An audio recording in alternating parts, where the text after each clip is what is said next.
pembunuh paling kejam yang berubah jadi pelindung Rasul. Ia datang membawa tombak, bukan untuk membela, tapi untuk membunuh. Namanya membuat kaum muslim gemetar ketakutan. Satu tusukan darinya pernah merobek sejarah dan meninggalkan luka mendalam bagi umat Islam. Lalu, muncul sebuah pertanyaan besar. Bagaimana mungkin tangan yang telah membunuh pahlawan besar justru berubah menjadi perisai hidup sang Rasul? Ini adalah kisah yang akan mengguncang hatimu. Di tengah sengitnya medan perang Uhud, ada satu nama yang menjadi momok menakutkan. Wahsy. Ia bukan prajurit biasa. Ia adalah seorang pembunuh bayaran yang disewa dengan satu tujuan jelas. Membunuh Hamzah bin Abdul Muthalib, sang singa Allah. Dengan keahliannya melempar tombak, ia mengintai dari kejauhan, menunggu saat yang tepat, dan ketika tombak itu melesat, menembus dada sang paman Nabi.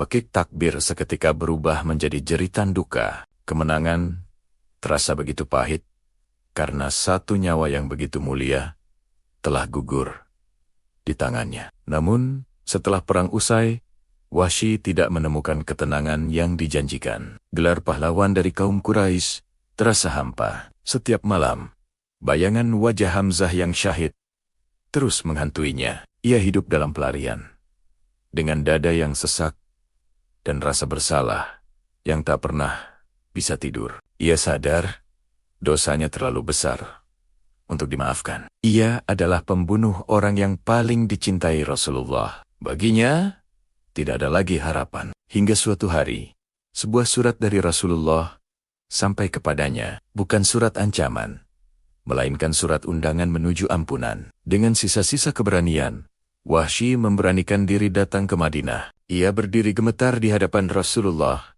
siap menerima hukuman mati. Dengan suara bergetar dan hati yang hancur, ia mengucapkan 2 kalimat syahadat. Ia mengira kematian akan langsung menjemputnya. Namun yang ia temukan bukanlah pedang yang terhunus, melainkan tatapan penuh ampunan. Rasulullah menerimanya, meski dengan satu syarat. Jangan pernah lagi menunjukkan wajahmu di hadapanku, karena setiap kali melihatmu, aku teringat pada pamanku. Sejak saat itu, Wahsy berjanji pada dirinya sendiri, tombak yang dulu ia gunakan untuk membunuh Hamzah, harus ia gunakan untuk menebus dosanya. Dan kesempatan itu datang pada masa kekhalifahan Abu Bakar, saat perang melawan Nabi palsu, Musailamah Al-Kadzab. Di medan perang Yamamah, Wahsy mencari sosok Musailamah, musuh besar Islam. Dengan tombak yang sama, ia mengincar dan berhasil menumbangkan sang Nabi palsu. Ia berkata, "Dulu aku membunuh manusia terbaik dengan tombak ini, dan hari ini aku membunuh manusia terburuk dengannya." Orang yang dulu menjadi pembunuh, kini berdiri sebagai pelindung. Pedang yang pernah memihak kebatilan, kini berbalik, menjaga kebenaran. Kisah Wahsy membuktikan satu hal. Hidayah Allah mampu mengubah dosa paling gelap, sekalipun menjadi cahaya yang paling terang. Tidak ada masa lalu yang terlalu hitam bagi luasnya rahmat Allah. Jika kisah ini menyentuh hatimu, ikuti terus channel kami. Karena di setiap lembar sejarah, ada pelajaran berharga yang menanti untuk diungkap. Terima kasih sudah menonton.